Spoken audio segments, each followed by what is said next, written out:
welcome everybody to the No Name Musicast. My name's Tim, and this is Joy. And this week is an exciting week for me because it's Joy's topic. And as ever, I don't know the topic that Joy has chosen. So, Joy, reveal the topic. Okay, so the topic actually came to both of us already, so you may know where this is going.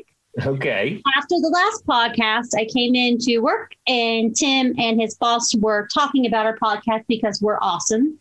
And we started discussing Kid Rock again. If you listened to the last podcast, this makes sense. If you didn't listen, go back. But we were discussing his rendition of Werewolves in London meets Sweet Home Alabama. That song, you get the idea. Well, at one point, Tim's boss made a comment. He said the worst part about that song is him. What was it? He rhymed the things with things. Things, yeah. It's a classic songwriting skill of rhyming things with things. And as I said in that conversation, I mean, I've done a few song parodies recently with my friends at Radio Freak Jam, some collaborations, some other such things. And it's not hard. You go on the internet, rhyming dictionary, and like it says, what rhymes with things? And it will give you 100 different things that rhyme with things. But that song is, okay, he's rhyming things, rings, brings. It's not like he's trying to rhyme something with door hinge. That's where, like, does he even need to Google that? So what this brought up was lazy songwriting, or what you might view as lazy songwriting. So I did a little bit of research and I found some great ones. Now, I will say a lot of this was like forums on Reddit and forums on the internet. So it's, it's opinionated. And I think some people got lazy with just, I hate to say it, almost silly or stupid song lyrics. So some of them, it's like, I don't know that that's lazy as much as just kind of silly. Mm-hmm. But I was really laughing. And some of these are hilarious. And there's ones that I never really thought about. They're not going to be like the most obvious overt songs that you can think of that are just silly. Like, I'm not going to be saying pass the duchy on the right-hand side or something, or left-hand side. I don't remember which side they're doing that. But, we all know that's kind of a silly song. Or like, what's the one about the duck? Disco duck? Disco duck. Yeah, that's obviously silly. So I'm not going to be talking about those. These are almost songs that you kind of think are deep, but then when you really look at it from farther than the surface, you're like, oh, wow, this is actually really silly. So my first one that I came across, and I don't know if I think this is a lazy song lyric as much as I just found the comment on it hilarious, and I want to see what Tim says. So he said Bob Seger's Roll Me Away. Mm-hmm. Otherwise, a pretty cool song. But the line that annoys me is just saw a young hawk flying. My soul began to rise. And I was like, that doesn't seem lazy. And then the guy goes, but how does he know it's a young hawk? Is he an expert at identifying juvenile poems? And I don't know why, but that made me laugh. It's not really a funny song lyric. But another one that kept coming up, and I guess I had never gave it any thought, was A Horse with No Name. Mm-hmm. Everybody kept commenting on the line, the heat was hot. Which I guess I had never really thought about it, but well, I suppose it's heat relative. I don't know. I mean, if it's baking hot outside and then you get in a car that's a little bit hotter, would that heat be considered hot? I don't know. Okay, so then A Horse with No Name came back up again, and it was in the desert, you can't remember your name because there ain't no one for to give you the paid. And they're talking about, you think, this is the comment, wandering in the desert, they'd be able to come up with a lyric that doesn't need a spurious word to make it fit the rhythm. Which is amazing. All right, Tim, before I say any more, are there any ones that come to mind that you're aware of? Well, my favorite one is Thin Lizzy's Jailbreak. Now, this song bothers me every time I hear it. The opening of the song, you familiar with Thin Lizzy's Jailbreak? Yes. Interesting fact about Thin Lizzy's Jailbreak before we get into the lyric is that when they went to record it, the studio they went to record it in, they wheeled in their huge, big, massive stage Marshall amplifiers, all connected up and powered on and turned to 11, and they were ready to rock. And for whatever reason, the engineer or the producer was having nothing to do with that. So there is a little practice amp that you can buy. I think you can still buy them. It's called a Pig Nose. knows, and if you've ever seen the film Crossroads with the guy who played the Karate Kid in it, yes, all the way through that, he's playing his guitar through a pig nose, and it's like a little suitcase amplifier. Yeah, and, and the volume knob is a pig's nose. Anyway, the whole of Jailbreak is played through pig noses because they got so fed up with dealing with the engineer or producer who was complaining about the volume in the live room. So they said, well, to hell with this, we're just going to record this with our pig noses. And that whole track is recorded on a pig nose. But that's beside the point. That is nothing to do with the topic at hand. What bothers me about Jailbreak, the opening song, it opens up with that great twin lead guitar and the riff, and then Phil Lynott comes in and he says, tonight there's going to be a jailbreak somewhere in this town. Now, I don't think the jailbreak is going to be in Walmart. I don't think it's going to be in the gym. It's probably not going to be, I don't know, in someone's house. It's not going to be in a park. I think the likelihood in that town, I know where it's going to happen, is going to be in the jail. I had never even thought about that. That is it. Okay. Yeah, I have a lot to say about that. That wouldn't have even crossed my mind. The one that I can't stand is the one, it's The Killers, and it's like, Are We Even Human or Are We Dancer? I don't even know if you know that song, Tim. It might be too modern for you. Yeah, that was maybe post 1989. Right, it literally just says, it's like he goes, Are we human or are we dancer? And I'm like, are dancers not human? Is this a separate thing? I don't know why, but every time I hear that lyric, it makes me angry. Well, I suppose the thing is, I mean, Joy, you've been to Disney, haven't you? Yeah. I mean, they have animatronics there. Some of those dance. Yeah, that's true. I mean, you could even say Chuck E. Cheese bears on stage kind of dance. That's true. And actually, have you seen that really spooky, scary Boston Dynamics video of them singing to "Do You Love Me"? No. That sounds terrible. When this podcast is recorded and everything is done, you need to go onto the internet and look up Boston Dynamics. Boston Dynamics being a robotics company that make quote-unquote cute robots which are really for military applications. And they have a video of their robot, I forget what their flagship robot, and they've been able to accurately mimic human movement, like balance, everything. And they've got two of them dancing to that song, Do You Love Me? No, I have seen it. My husband sent it to me. They're clicking their fingers and they've got their feet up in the end, they're doing all boot. And it's just, yeah. Charlie sent it to me because Elon Musk shared it on Twitter, I think. That's correct. Like that. That's it, yeah. Charlie being my husband for people out there. But yeah, now that you said that, I didn't remember it specifically being that song. But yeah, it was downright creepy. Yeah, and you know those you know they say, oh, it's good for industry and it's good for warehousing applications and dangerous, and it's they build that stuff for military applications. That's what it's for. So just for the heck of it, because we've had the Nickelback conversation, I think, numerous times on this podcast. For friends out there from Freak Jam, Nickelback has been a rolling question. One of their lyrics that came up was, and I don't even want to say this because it just sounds so stupid, I like your pants around your feet. That's the lyric. I like your pants around your feet, Tim. Well, I'd imagine our friend Chad, who doesn't work at Kroger and Christiansburg, though. Maybe he does. Maybe he does work in Kroger and Christiansburg. I don't know. I would imagine he's making some kind of cheeky rock star innuendo for about young ladies he meets on the road. I'd imagine that's where he's probably going with that one. I would think so, too.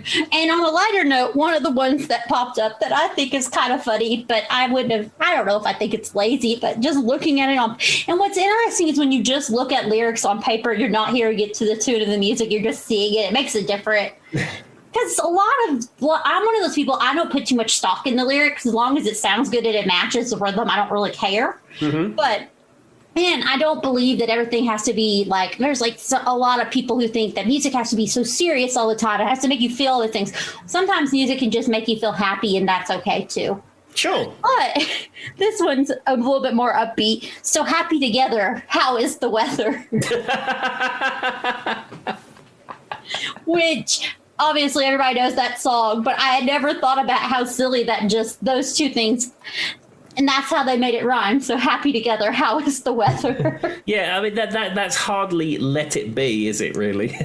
No, but I will say the Beatles do make a appearance on this list. Oh, fantastic! So, but in the ever-changing world in which we live in, it's another one, not the Beatles, guys. But the next one on the list. The Beatles do come, but I never really thought about this in the ever-changing world on which we live in. I guess he was scared people thought he was talking about a different world. Well, I mean, the Beatles' music is universal. Everybody loves the Beatles, and I mean, if there's another universe out there, they probably love them too. Wait, what song is that's not the Beatles? The Beatles is later, Tim. What is in the ever-changing world in which we live in? Hold on.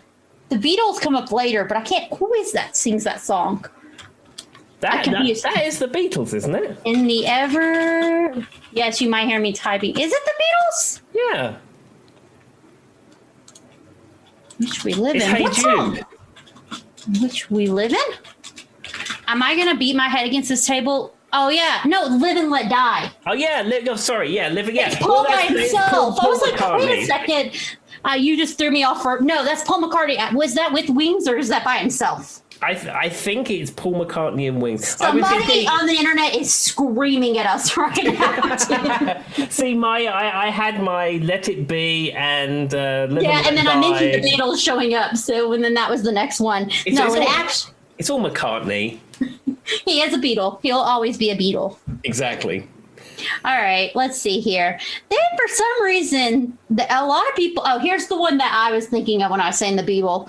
Love, love me do. You know, I'll love you. I'll always be true. So please, won't you love me do? But what was funny is that the song lyric doesn't really seem, I mean, that's just how they wrote when their early poppy sound. Someone went, look at this song lyric. These guys will never make it. Well, my favorite nonsense lyric of the Beatles is "I Am the Walrus," and apparently the story behind "I Am the Walrus" is that there was some college course or college degree course or some kind of study that they were doing about Beatle lyrics, in particular John Lennon lyrics, where they thought, well, in this lyric is he referencing God, and in this lyric is he referencing Paul, and in this lyric is he talking about civil rights and blah blah blah, and John Lennon in an interview said, this is whatever comes into my head, I'm just writing what I think. So he decided to write "I Am the Walrus," which is complete nonsense, as a kind of thing that he could put out there. People are like, well, what does he mean? What's he doing? And in fact, he was just making up nonsense words because he'd heard about this study of his lyrics and he thought it was entertaining to write a completely nonsense song. And I think I was watching, it was probably Paul McCartney. I don't think it was Ringo. Paul McCartney said when they were first writing some of their songs, they just kind of said random stuff. Basically, that went with the tune. And sometimes it made it into the song and sometimes it didn't. And that was another reason why people took it a little too seriously. Could be. I think that's probably true. I mean, you could talk about "Come Together," which has some weird song lyrics, of course. And then the whole Helter Skelter. And then the one that I thought was weird was an Eleanor Rigby when I know it's probably a reference to makeup, but he says wearing a face that she keeps in a jar by the door. Yeah, I would say that's probably makeup. I would imagine. In theory, it does sound kind of strange just on. But that Helter Skelter, I think we talked about this before. That was the one that Charles Manson was referencing about the race wars or whatever. Well, I think Charles Manson felt that song was being sung for him. And then to him, that's what gave him the all clear to do the stuff that he did. Yeah, that was the one. The one for "I Am the Walrus," though, is the sitting on the cornflake. Is that what he says, sitting on a cornflake or something like that? Yeah, it's completely all over the place. The other thing you're saying about Eleanor Rigby in Liverpool, it's a grave in a churchyard, and I think Paul used to walk past it every day on his way to school or something, and would see that name, and that's where the song comes from, because there was somebody in Liverpool called Eleanor Rigby. So the person was already passed away, I would imagine. Oh yeah, I mean, when Paul was a very young man, he used to see that apparently. Yeah, that's what I was thinking. I'm like, is he seated on a gravestone? Huh. I would imagine as an older, successful man, though Paul likes to be a man of the people and travel on buses and stuff like that. I'd imagine he's probably not walking too many places through graveyards. I mean, I could be wrong. I mean, I could be completely wrong. Well, did you ever watch that movie Help? They got chased a lot in that movie, so I kind of imagine that's what their real lives were like. That's true. So another one, Tim, that kept popping up was Sammy Hagar. And a lot of people were saying Sammy Hagar does not own a thesaurus. So one of the ones is only time will tell if we stand the test of time. What song is that from? I have no clue. I'd have to Google it. Only time will tell if we stand the test of time. I think it's a Van Halen song. It probably will tell if we. I know I've heard it. Can This Be Love? Yeah, Van Halen. Yeah. Why Can't This Be Love? Yeah, okay. And then another one that popped up about him was Wham Bam Oh Amsterdam, which I'm not even sure I know where that one comes from. Yeah, that's from Van Halen's Balance album, which was their final album with Sammy. And Wham Bam, Rolled Amsterdam. It'll stone you like nothing else can. Basically, the Van Halen brothers are Dutch. And then Dutch has very liberal, or Holland has very liberal marijuana laws, so you can go to a coffee shop and indulge. And they reference the bulldog in that particular song, which is a famous one in Amsterdam, apparently. So this one I do know. It's Source of Infection by Van Halen. Mm-hmm. And they said, well, I don't think a thesaurus would have helped this one. It's like, hey, all right, woo. How about you now? Come on. Oh, yeah, dig it. That's right. Is everybody ready? Let's go. Yeah, that sounds. Thing is, like Van Halen in the David Lee Roth era were a party band. You know, that's what they were. They started off doing backyard parties and things like that. So they're hardly writing super introspective lyrics. And Sammy brought a different flavor to the band when he joined, and then when David Lee Roth left originally. But again, Sammy is a good time guy. He's not. He doesn't write Freddie Mercury style fancy English lyrics. He's the Red Rocker. He's saying he can't drive 55. That's what he does. And also, Sammy Hagar claims he was abducted by aliens, and given the fact that he's 73, 74 at this point, and he looks like he's about 50, maybe they did something to him when he's on the spaceship. I have absolutely no idea. There were so many things in that one conversation. And wasn't it Sarah, what is her name? The woman who used to be the senator in Alaska, or governor in Alaska. She said she couldn't drive 55, was on the radio when she got pulled over. That was correct, yes. Sorry, I thought you was going to reference our fan Sarah Petherick there, not Sarah. Well, you got a shout out, Sarah. I'm not sure that's where we were going with it. So one that kept popping up, Tim, but I want to get your opinion on it because I disagree. But a lot of people seem to think that this song had some lazy writing. Sitting on the Dock of the Bay by Otis Redding. I don't think by any standard that has lazy writing. I think that he's telling a story. It could be unbiased because it's a really favorite song for me, but I would have never even thought for 2 seconds that was lazy writing. No, I can't say as I've really paid a great deal of attention to the lyrics, even though I've played it in bands lots of times. But that doesn't strike me as a lazy lyric song at all. I actually think it's a song that speaks very well to someone telling a story. Because, I mean, he literally says, I'm sitting on the dock of the bay, watching the time waste away. Sitting in the morning sun, I'll be sitting when the evening comes. Yeah, he does say sitting a lot, I guess, but I think that's kind of the point. Yeah, I mean, he's referencing his seated position. You know, he probably has a comfortable chair, or if he doesn't have a comfortable chair, maybe it's a bench that he favors that has a very good view out onto the bay. So he's just referencing over and over that his seated position is preferable. I don't know. So this is one Tim will not get, probably because he will not know this song, but it will make him laugh. So I don't know. Do you even know who Pitbull is, Tim? The modern Pitbull? I'm aware of Pitbull, but I couldn't tell you one single song that Pitbull has done. Well, this is a throwback to the original rhyming things with things. He once rhymed Kodak with Kodak. Like Kodak, like a picture. It says, yeah, right, take a picture with a Kodak. Or better yet, go to Times Square. And the next line says, take a picture of me with a Kodak. Yeah, so he rhymed Kodak twice. Yeah, that's in the things with things category. Maybe we should do another podcast at some point with not so much lazy lyric writing, just people who rhyme the same word in each consecutive verses. So let's see. That one popped up quite a few times. A lot of, I don't know what it is, but people have it out for Sammy Hagar. Tim, you have kind of summed that one up pretty well. I mean, if English isn't his first language, it probably makes a little bit more sense. No, so Sammy Hagar's English is first language. He's adopted Mexico as his adopted country, but he's from. I think he's from. I don't think he's from California, but he's anyhow. He's from the United States. Well, there we go. Okay, I wasn't sure if it was or not, but that makes sense. I'm trying to think, Tim. Is there any other ones you can think of? I'm reading through these, seeing if there's any good ones we skipped. There was a song. I don't know if you would even know this. There's a UK band called Deacon Blue. Have you ever heard of Deacon Blue? No. Okay, they had a song called Real Gone Kid, and it was blah blah blah Real Gone Kid, and there was a line that went, "I do what I should have did."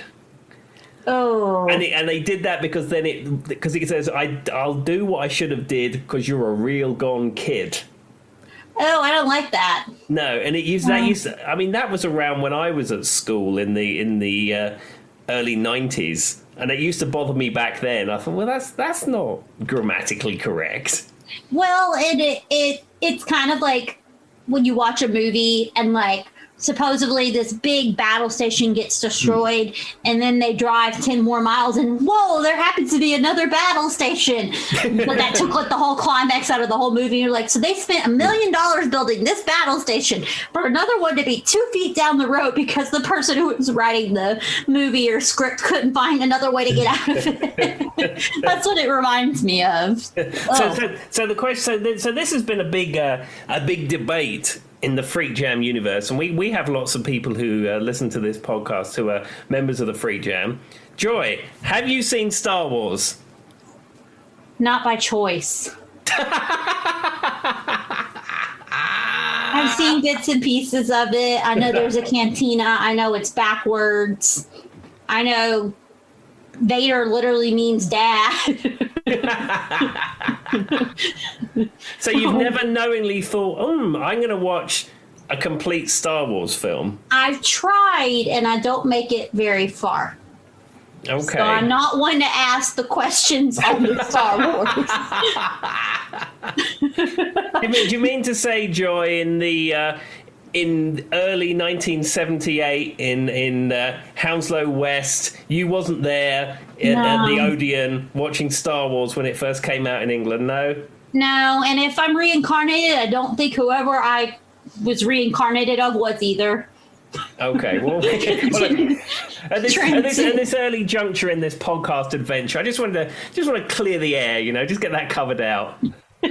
Why is this an ongoing debate with the Freak Jam people? Are they just big Star Wars fans, or does it just seem to come up a lot? Well, our friend Andy from the Freak Jam community claims he's never seen Star Wars, and as you would imagine, hilarity ensues because there's a lot of very, very hardcore Star Wars fans in that community. So that's where it comes from. But as you was referencing battle stations being destroyed willy nilly, I thought I'd just ask the question, Oh, so yeah, that sounds like next time in one of their Zoom meetings, I'm going to hear about how I have seen bits and pieces of it. I used to play Lego Star Wars on the computer with my nephew, if that counts. Okay, well, I think that might get you a sort of a free pass in that universe. I don't know. And then there was a cantina, and I know in the cantina the same song always played. Yeah, and it sounds like the Charleston. Yeah, I knew that much. It completely sounds like the Charleston. I do have another song which has bothered me for some time. Love Train by the OJs? Yes. It says, people all over the world joins hands and start a love train. Okay. So they're talking about going all over the world. But however, the only places it references are England, Russia, and China. And then, and then it says, all you brothers over in Africa, tell the folks in Egypt. Now, I thought Egypt is in Africa. It is. Yeah. Big problems with those lyrics. Big problems. So this train of love that the OJs are building, they're missing out Central Europe for one. South Africa they're not interested in. The continent of Australasia. I mean, are they not building tracks for their love train? I mean, this is a big issue. Well, apparently, as an American, I'm not allowed to be part of the love train. That's what I got. No, that's actually, now I come to think of it, North America and South America are left out of this love train. That is one that I've heard that song a million times. Yeah, I mean, even talk about it. Maybe there's something to do with Amtrak, because I know that Amtrak has been popular in the past and then it's trying to have a bit of a resurgence. But, you know, sometimes it's tricky to get Amtrak where you want it to go. So maybe they're in cahoots with the OJs and their love train. I don't know. Maybe it's that, kind of remember when the Navy did the song with the Village People, yes. And then it had the wrong incantation that they were going for. It became a little misconstrued because it was actually a recruiting song for them. Didn't go the way they thought it was going to, but it was. And I happen to love the Village People, just saying. I think they're fantastic. I will tell you, in one of my thrifting quests, I went to Gatlinburg, or actually Pigeon Forge, and that's just before you get into Pigeon Forge. I forget the is it Sevier County or whatever it is, but just before you get into Pigeon Forge, as you're driving up that way. I know that is just before I'm getting to Pigeon Forge area. Yeah, as it's known on the map, the just before you'll get into Pigeon Forge because area. All I'm looking forward to is getting to Pigeon Forge or Gatlinburg, so I'm not sure what it's called. Yeah, so that just before area, there's a big Goodwill on the left, and last time I was down there, I went in there looking for. I had a huge load of records, so I bought some, and I effectively bought the entire Village People discography on vinyl, and they were all $1 a piece. That's fantastic. They're probably amazing. What was that song that I told you for the longest time I thought the Village People sang, but they didn't? It's one guy. He's from France. Oh, that's going to bug me. It's going to pop up as soon as we stop. There was a song for the last 20 years I thought for sure was by the Village People, and I mentioned it to Tim, and he was like, actually, I do hear how that could be. But I do have another song lyric for us. Once again, I don't know if Tim will know this song, but when you hear it, it will make you laugh. New Kids on the Block had a bunch of hits. Chinese food makes me sick. And technically the next line is, I think it's fly when girls stop by for the summer. It's Summer Girls by LFO. I do remember New Kids on the Block. Who is the one that all the ladies like? Was it Jordan? I was the generation after New Kids on the Block, so I'm not sure. I know Mike Wahlberg. No, not Mike Wahlberg. What is it? The one Mark Wahlberg? Was he New Kids on the Block? Or no, he did that weird song by himself once, but there is a Wahlberg that was a New Kids on the Block. But I was about the generation behind it because I was NSYNC and Backstreet Boys. So I was a few years behind New Kids on the Block, which I do know some of their songs, but I can't tell you who everybody was into. I think it was, I think it was Jordan Knight who was the heartthrob of New Kids on the Block, possibly. I was around during that time. That in England you had Bros. Did you ever remember Bros? Matt and Luke Goss. Donnie Wahlberg. That's who I was thinking of. But I have no idea who these people are. Yeah, Bros were like a UK boy band type thing. And then you had New Kids on the Block of that similar era. So it looks like it's Jonathan and Jordan Knight. They were brothers. So that's maybe where you're getting confused. And there's Joey McIntyre. I've heard of him. Donnie Wahlberg, and he's married to that lady who thinks you shouldn't get vaccinations, Jenny McCarthy. Danny Wood. That's the last member. Poor Danny. No one remembers him. So Mike Wahlberg, is he Donnie Wahlberg's brother or something? I feel like he is. And if I remember right, Donnie Wahlberg had one song, and it's really random that it's him, or Mike Wahlberg does song. What song was that? Oh, I have the fact that I The know vibrations. The vibration. That's like the one song that he had. the fact that I know of New Kids on the Block, and I could probably know roughly how Hanging Tough goes. That's all I need to know with my interaction in the world of New Kids on the Block. Or their brother. And vaguely know that Jordan was a heartthrob, I think. Well, Tim, it sounds like and I know that one of them is married to the lady who thinks you shouldn't get vaccinations. That's the extent of me and Tim's New Kids on the Block knowledge. I thought Jenny McCarthy was married to, what's his name? The guy from Mask, the actor. No. I think she dated him at one point. I thought she was married to him for a while. The reason I know she is married to Donnie is because, so it looks like she's been married previously to Donnie Wahlberg's her current one, somebody named John Asher. Okay. But the reason I know that she's married to him is because she was one of the judges of The Masked Singer, and they kept guessing Donnie as being the person behind The Masked Singer and she would be like, that would be ridiculous if he was. Jim Carrey is who you're thinking of. Jim Carrey, there you go. That because I thought she was married to him. I think she dated him. Okay. Connection. Let's see here. Jenny McCarthy. I'm trying to see. No one really can answer this. Well, I'm glad that those young kids have all moved on and are happy now. That's all we know. They loved, and then they lost, and then they loved again. I mean, that's all you want. There's really. somebody on the internet screaming at us right now. That's so wrong. You guys know nothing. All right. So, speaking of Pigeon Forge, I'm going to change the subject. I'm going to give you guys a funny story, not related to song lyrics, but related to Tim's Pigeon Forge statement. So, I have said many times, what is known as the Morrison family luck. So, my family has some interesting stories that have happened to us in the grand scheme of things. But I think, and I might have mentioned this one before, I think it was before we started putting the podcast up for the powers that be. One time we went to Pigeon Forge, we were going to Gatlinburg, and Dad decided we should go the long route, which Tim knows there's two different routes. One brings you up a mountain, one doesn't. Dad's like, yeah, my dad never takes the long route. Never in a million years. Well, he decided he was going to do it this time. Just as we get up the mountain, there is a leaf viewing club of America that comes out. Oh. When the leaves change. So there was about 300 of them all sitting on the mountain at the same time as us, watching the leaves change. So the car overheated while we're on the mountain, stuck because we can't go anywhere. Thankfully, I think we ended up having to get some water or having to walk or something. I was young. Then we get off the mountain.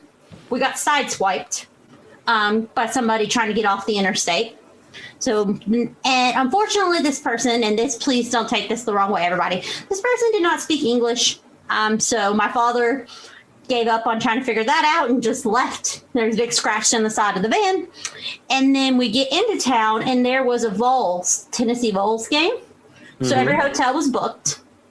We drove for probably about 4 hours to find a hotel. My parents were at the point where we were about to sleep in the vehicle we were in.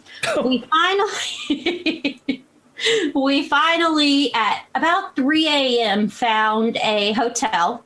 Of course, this hotel was, well, you get what you get at 3 a.m. and we're just going to leave it at that. If you ever stayed in a hole in the wall, which I think Tim and me have discussed he has before too, it was a hole in the wall. And then about everything on that trip went that smoothly, Tim. So that's what I call the Morrison family luck. There was a time when my dad accidentally put diesel in a vehicle. We had to have the whole vehicle pumped. There was a time when there's been car accidents. There's been just random stuff always happens to us. My father once fell off a fox hunter's paradise and flew down a hill. I got attacked by bees. I could just keep going. And so that's what I think of when you say the area before you get to Pigeon Forge. All I can think of is the time that we were stuck on a mountain with 300 people looking at leaves changing.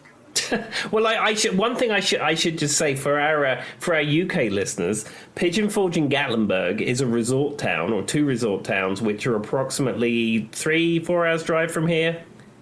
It's a pretty popular, I'd say it's a pretty popular weekend trip for most people in this area. Yeah, but 4 hours in the car and it will get you to Gatlinburg and Pigeon Forge. And most famously, that people from outside of this area would know, Pigeon Forge is famous for being the home of Dollywood. Dollywood being Dolly Parton's theme park. And cool fact about that, people kind of think that that's her being pretentious, having her own theme park. It is not. It was a very poor area, and it was a way for her to bring jobs to her hometown.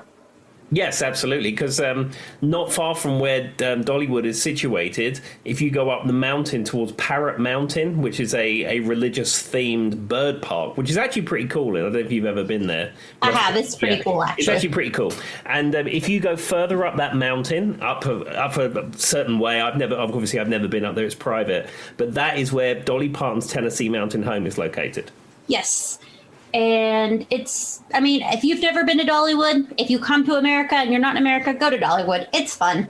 There's no way around it. It's kind of silly. Some of it's like over the top, but it's fun. But then you've also got a lot of, because of Dollywood that area's become a big touristy spot. So you've got tons of museums. Tweetsie Railroad is not too far from there. Just different things you can do. So it's a very popular area.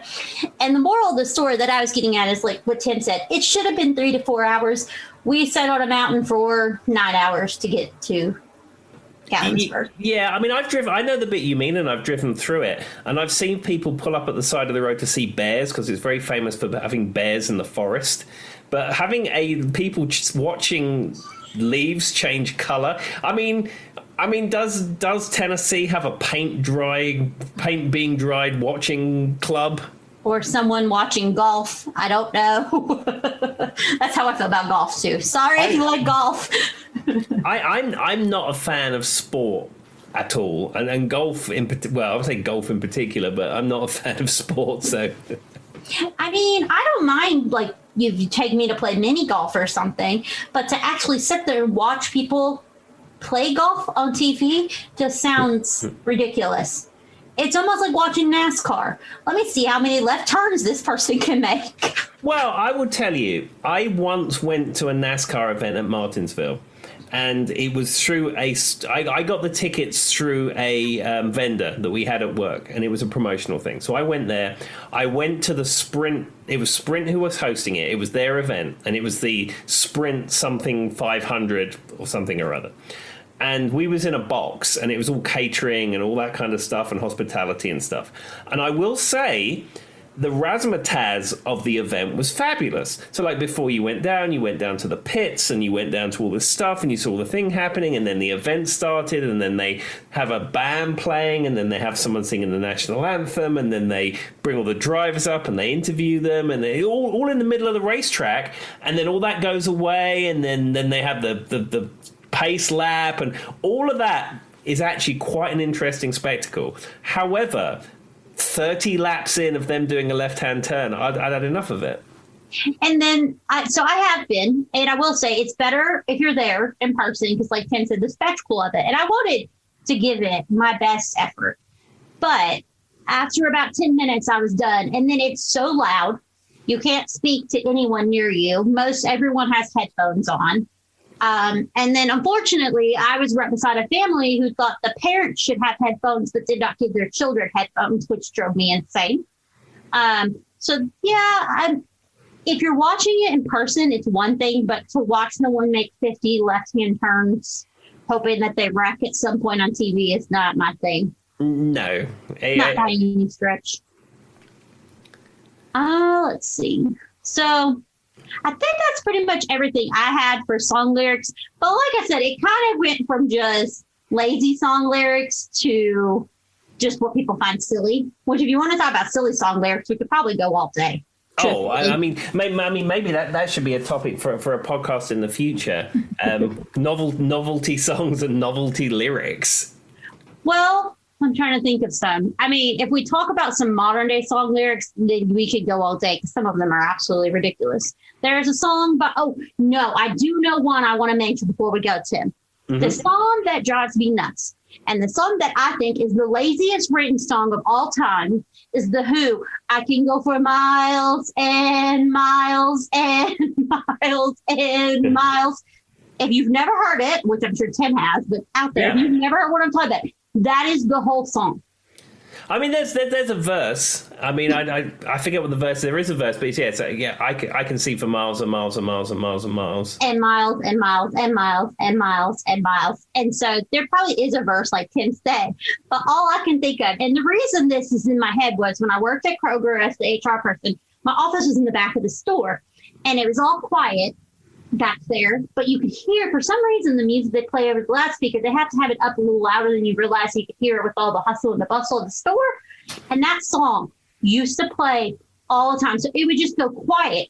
And I'd be sitting there just typing, and I have to listen to miles and miles and they sing it in the most monotone way, which I like The Who. But it's just, that's one that I think, I'm like, there has to be something else. You Light Up My Life, that's another one that I had to hear on repeat, which I could deal without ever again. I think going back to our last week's episode, corporate song choices are almost as bad, or if not worse, than what FM radio stations play, because FM radio stations have their playlist and they occasionally deviate from it. But corporate playlists in like CVS, Kroger, places like that you know that somebody in corporate has cherry-picked that list of songs, so it doesn't offend anyone, it hasn't got any lyrics that can be misconstrued any particular way, and then you end up with what you hear played in shops. Yes. And the way you can actually do it is we actually had the ability to change, quote unquote, the radio station. So there's like 4 or 5 stations you can pick from. Mm-hmm. And you could, as a manager, you can send an email and change it or whatever. But like I said, each one had just like 30 songs to play on repeat. The other song that I can't stand, and if I ever heard it again, I would probably scream, is Centerfield by John Fogerty. It played on repeat at Kroger. And it, in all seriousness, is not a terrible song, but I can only hear "Put Me In, Coach, I'm Ready to Play Today" so many times. I'm just saying, that's one that I could never, and it's not on our top list, like we were talking about, like Sweet Home Alabama or whatever, but I personally can never hear it again, and I'd be perfectly fine. I'm sure Tim has a few, probably Wagon Wheel, Old Crow Medicine Show from playing. I think we spoke about this last week, but as I said, I came here and then started playing with new bands, and you get to learn what the songs are that all the bands in this area play. And Old Crow Medicine Show's Wagon Wheel is one of those songs, and I've almost got to Sweet Home Alabama saturation point with Wagon Wheel, almost. And then Darius Rucker did that new version of it. Oh, and then the other one that all the bands play is Tennessee Whiskey. Oh yeah, I could go without that. Ooh, I could go without Chris Stapleton in general. Not to insult him, he's just not my thing. But I've heard that song before. Yeah, and every cover band in this area plays Tennessee Whiskey. That makes sense, though. It probably is pretty popular around here. And I'd imagine like even UK cover bands are playing it at this point, because certainly when I left England 10 years ago, people knew of some country music, but it wasn't so much a thing. But I think a lot of that stuff has hit more of the UK market than it had. So I bet there's bands in London right now, or they're probably not playing right now because they're still under lockdown, but there are cover bands who will be out there playing soon, hopefully, who are going to be doing Tennessee Whiskey, and I wish they'd make some different song choices.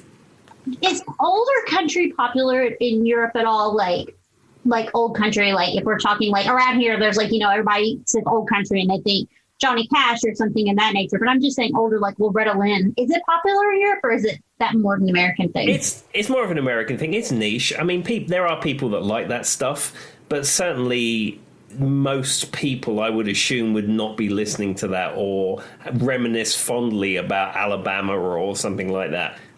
What music did you play the most when you were in Europe? Like, what cover band song do you feel like you play on repeat? Even there's a lot of classic rock, a lot of AC/DC. We used to play, the Undertones' "Teenage Kicks." Every band would play that. We used to play Purple Rain. That makes sense. Yeah, and again, all the songs we discussed last week. Of course, yeah. I was trying to think of something else that's outside of that. Which some of the songs that I think we were discussing last week really could go in on our laziest song lyrics too, because some of them really do have some lazy song lyrics as well. But it all started with Kid Rock before he tried to run for senator, which is still amazing to me, Tim. Well, we're not a politics podcast, so we will we will acknowledge that statement, and then we will move on to the next thing. It is just amazing, and that's all I'm going to say. we're a safe space here, Joy. Yes, that's what we are. It doesn't matter what you guys like, listen to, who you support, as long as you're nice. That's all we ask. We like nice people. Yeah, exactly. We're celebrating the wonder of an art form, and that's what we're doing. Unless you're going to sing "Sweet Home Alabama," then I need to. Yeah, and in fact, if you're going to sing "Sweet Home Alabama," please don't. Please don't. Quote after quote after. Just stop doing that. Or if you're going to rhyme things with things, yeah, that's where we draw the line. Do not do that. And I think as Sweet Home Alabama has reared its ugly head, and we're talking about rhyming things with things, I think this brings this podcast to its natural conclusion. Fantastic. All right, everybody. Thank you so much for tuning in. We will post a new episode next week. Thank you.